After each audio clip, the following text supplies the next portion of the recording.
बिस्मिल्लाहिर्रहमानिर्रहीम अस्सलामुअलैकुम माय प्यारी सी YouTube family, welcome back to my channel. तो कैसे हैं आप सब? उम्मीद करती हूँ कि बिल्कुल ठीक होंगे, खैरियत से होंगे। अल्लाह पाक सबको खुश रखे, अपने हिफ्ज़ ईमान में रखे, आमीन सुम आमीन। तो जी, व्लॉग शुरू करने से पहले अगर आप लोग मेरे चैनल पर नए हैं तो मेरे चैनल को सब्सक्राइब कर दीजिएगा और बेल आइकन के बटन को भी प्रेस कर दीजिएगा और काइंडली वीडियो को भी लाइक कर दीजिएगा। बहुत शुक्रिया जी सबका। तो चलें अब व्लॉग शुरू करते हैं। ये व्लॉग मैंने सुबह के टाइम स्टार्ट किया था और आज पहले तो मैं साथ साथ ही बोलती हूँ, लेकिन फिर कल मेरा दिल था कि मैं बाद में वॉइस ओवर कर लूँगी। और अब जब मैं वॉइस ओवर कर रही हूँ मेरा ज़रा दिल नहीं कर रहा बोलने का, पता नहीं क्या है, तबीयत नहीं सेट है थोड़ी सी, तो इसीलिए ना। तो खैर व्लॉग शुरू करते हैं। व्लॉग सुबह मैं नाश्ता की तैयारी कर रही थी। नाश्ता बस मैंने चाय बनाई थी और साथ में सालन मैंने ओवन में गर्म कर लिया था। आटा जो था ना वो ख़राब हो गया था क्योंकि मैं मम्मा तरफ चली गई थी। तो जब मैंने आके देखा नीचे फ्रिज में तो आटा पता नहीं, जो ख़मीर नहीं होता वो हो गया था। तो फिर मैंने रहील से बोला अब तो टाइम कम है तो आप ना रोटी बाज़ार से ही ले आएँ। तो फिर वो रोटी जो थी ना, खमीरी रोटी ले आए थे बाज़ार से। रायना रमीन को मैंने सुबह सुबह इनके बाल कट करवाए थे, आज कट करवा के इनको वो नहला दिया था। तो क्योंकि इनके बाल बहुत भरे हुए थे तो मैंने फिर हील से सुबह जल्दी उठ के थे हम लोग। मैंने फिर हील इनको पहले रायना को लेके गए, फिर रमीन को लेके गए, दोनों के कट करवाए और फिर मैंने इन्हें नहलाया और नहला के तो फिर हम नाश्ता कर रहे थे। फिर नाश्ता मैंने इन्हें भी करवाया। मेरा मेरा ये होता है कि मुझे ना बहुत, मैं आहिस्ता खाना खाती हूँ। रहील मुझसे पहले नाश्ता कर लेते हैं, फिर रहील नाश्ता करके फिर इनको लेके छत पे चले गए थे और मैं अभी नाश्ता कर ही रही थी। तो फिर खैर मेरा भी नाश्ता हो गया। मैंने कहा चलो मैं भी छत पे जाके बैठती हूँ ज़रा। लेकिन जब मैं छत पे आई तो यहाँ कोई धूप का नामो निशान नहीं था। धूप तो थी लेकिन जो ठंडी धूप होती है ना वो थी, और हवा भी इतनी चल रही थी।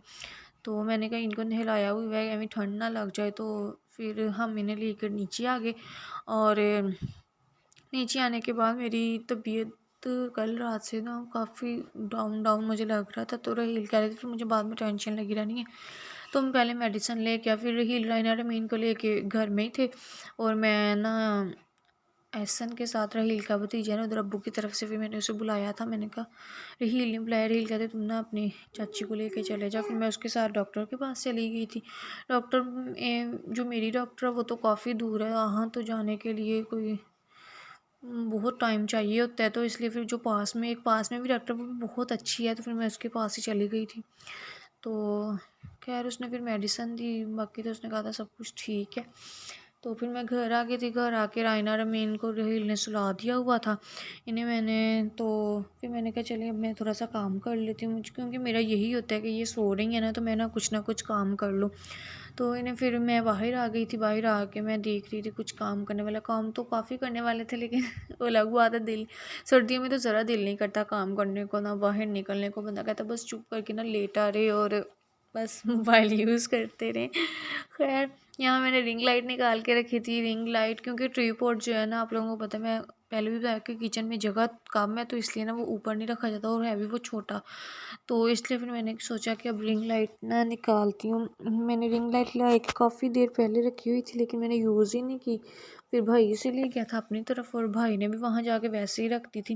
मैंने उसे मंगवा ली, मैंने कहा तुम दे दो, मैं खुद ही ना देख लेती हूँ इसे, इसके साथ ही कुछ ना व्लॉग शूट कर लिया करूँगी। तो फिर मैंने कहा इसे निकाल के रख दिया। मुझे समझ नहीं थी आ रही से ना सेट क्या करना है, कैसे करना है।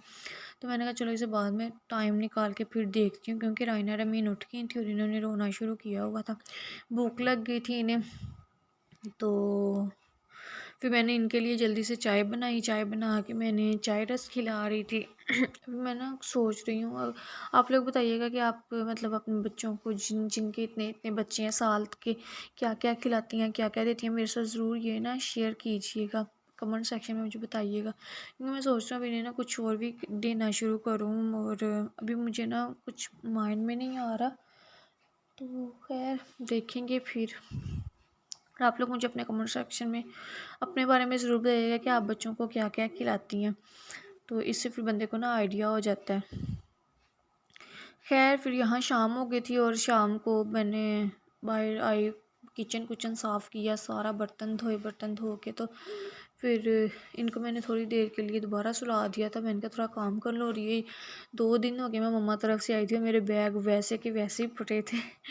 और यहाँ मैं दिखा रही हूँ जो मैंने सूट पहना हुआ था ना, वो उस पर ना जो तारी लगी हुई थी ना, वो हाथों पे इतनी कोई बचती है ना, उसके साथ इतना मेरे ना जलन होने लग जाती है। जब भी मैं कुछ बर्तन धोती हूँ ना या कुछ करती हूँ तो हाथ सारे, तो रहील मुझे बोल देंगे तुम क्यों ये सूट पहन लेती हो, पता नहीं मैं क्या इतनी ढीठ हूँ ना, फिर वही सूट मेरे हाथ आ जाता है, मैं पहन लेती हूँ।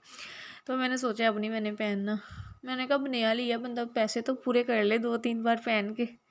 तो खैर अब तो मैंने तौबा कर लिया, मैंने इस्तारी वाला सूट नहीं लेना। बच्चे एक तो बच्चों की भी बचती हैं, और दूसरा अपना भी बुरा हाल हो जाता है मेरा बाजुओं का ना। खैर फिर मैं यहाँ अंदर आई थी और ये इतना पड़ा हुआ था, बाहर भी बैग था, अंदर भी मैंने सारे इनके कपड़े निकाल के रखे थे। कुछ मैं जब गई थी ना तब कपड़े धो कर गई थी, तो वो भी वैसे ही पड़े हुए थे। वो फिर मैंने सारे समेटे और समेट के अपने कपड़े रख के रहील के, रही मेरे और रहील के तो रख दिए थे, लेकिन जो मैंने मम्मा की तरफ से आई थी ना वही कपड़े पड़े हुए थे, और आइनर में इनके रखने वाले थे वो मैंने इनके रखे। और यहाँ मेरे को इतने कपड़ा गुच्छर मुच्छर हुआ था ना, मुझे समझ नहीं थी यार इसको कैसे, मैं कहती ये भी किसी तरह ना जो सूट था ना वो भी अंदर ना घुसेड़ दूँ इसे। तो खैर मैंने फिर किसी तरह इसे रख दिया था, रख के तो ये बाकी के कपड़े मैं उठा रही थी। और तो यहाँ कपड़े मैंने सारे समेट लिए थे, राइनर में इनके भी रख दिए थे, अपने भी रख लिए थे। और अब राइनर में भी उठ गई थी, फिर मैंने इनके लिए कप केक निकाले थे, मैंने कहा वो इनको खिलाती हूँ। और ख़ुद के लिए मैंने फिर चॉकलेट ले ली थी, मेरा भी दिल कर रहा था कुछ खाने को तो मैंने फिर अपने लिए चॉकलेट निकाल ली, वो मैंने खाई। और यहाँ मम्मा ने जो मुझे ये स्ट्री स्टैंड का मुझे कपड़ा बना कर भेजा हुआ था, क्योंकि मेरा जो स्ट्री स्टैंड का कपड़ा है ना वो जो साफ़ तो हो जाता है लेकिन उसके जो दाग है ना वो नहीं उतरते, मतलब अच्छा नहीं लगता, अब ना गंदा गंदा लगता है। तो फिर मैंने मम्मा से बोला था, तो मम्मा ने कहा था कि चले मैं बना के भेज दूँगी। तो वो फिर जब मैं आई थी तो मम्मा ने मुझे साथ दे दिया था बना के। तो बस अल्लाह पाक मेरी मम्मा को सेहत और तंदुरुस्ती वाली ज़िंदगी दे, दुआ कीजिएगा उनके लिए, आमीन सुम आमीन। तो यहाँ जी रात के 12:30 हो रहे थे, रहील आए थे, फिर मैंने ना रायना और मीन को रहील के हवाले किया और ख़ुद मैं फिर बाहर आई। मैंने आटा गूँधने वाला था और सुबह के नाश्ते की तैयारी भी करनी थी, क्योंकि सुबह टाइम बहुत कम होता है, तो इसलिए फिर मैंने आलू बॉयल करके रखे। आलू बॉयल करके, और क्योंकि आलू वाले पराठे सुबह बनाने थे, आटा भी गूँध लिया था, फिर आलू बॉयल करके लेके बाकी मैंने कहा सुबह कर लूँगी। अपने लिए मैंने फिर शवारमा मंगवाया था रहील से, और वो मैं खा रही थी क्योंकि आज मैंने कुछ नहीं था बनाया। रहील बाहर से खाना खा लेते हैं रात में, तो फिर मैंने खुद के लिए मैंने रहील से बोला था कि मुझे शवारमा ला दीजिएगा, फिर वो ले आए थे। बस मैंने सोचा कि ये मेरा लास्ट शवारमा, मैं बहुत शवारमा बर्गर खाने लग गई हूँ, अब नहीं मैंने खाना। रहील भी बोलते हैं, कहते हैं तुम हटती नहीं हो। मैंने कहा नहीं अब नहीं खाना इंशाल्लाह, बस पिज़्ज़ा खाया करूँगी क्योंकि पिज़्ज़े के बगैर नहीं रहा जाता बाकी नहीं खाना।